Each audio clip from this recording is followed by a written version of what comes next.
আজকে রান্না করব লাল শাক ভাজি। আসসালামু আলাইকুম। আশা করব যারা নতুন রাঁধুনি আছেন তাদের কাজে আসবে। এর জন্য আমরা প্রথমেই কিছু লাল শাক তুলে নিয়ে এসেছি। এই শাকটা কিন্তু আমরা নিজেরাই লাগিয়েছিলাম। শাকগুলোকে আমি এবার বেছে নিব। বেছে নেওয়া হয়ে গেছে। এবার শাকগুলোকে ধুয়ে পানি ঝরতে রেখে দিব। না টেনে পুরো ভিডিওটি দেখার অনুরোধ রইল।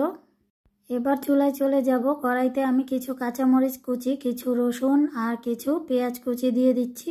1.5 টেবিল চামচ পরিমাণ রান্নার তেল দিয়ে 2 মিনিটের মতো ভাজবো। দিয়ে দিলাম কিছু চিংড়ি মাছ। মাছগুলো দিয়ে আবারও কিছুক্ষণ ভাজবো। দিয়ে দেব স্বাদ মতো লবণ। দিয়ে আমরা শাকগুলোকে দিয়ে দিচ্ছি। সাথে সামান্য পরিমাণে একটু পানি দিয়ে দিলাম। ঢেকে এবার অপেক্ষা করব শাকটা কমে আসার জন্য। মাঝে একটু নেড়ে চেড়ে দিচ্ছি। যারা শাক সবজি খেতে পছন্দ করেন এইভাবে একবার রান্না করে দেখতে পারেন। খেতে কিন্তু অসম্ভব মজা হয়। লাল শাক রান্না করাটা কিন্তু কম বেশি আমরা সবাই জানি।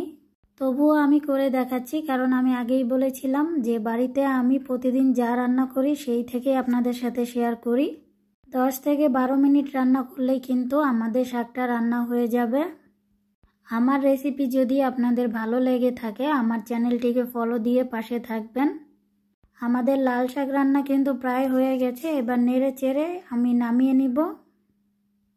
তৈরি হয়ে গেল আমাদের মজাদার লাল শাক ভাজি। কেমন লেগেছে আপনাদের কাছে অবশ্যই কমেন্ট করতে ভুলবেন না। সবাই ভালো থাকবেন, সুস্থ থাকবেন। আল্লাহ হাফেজ।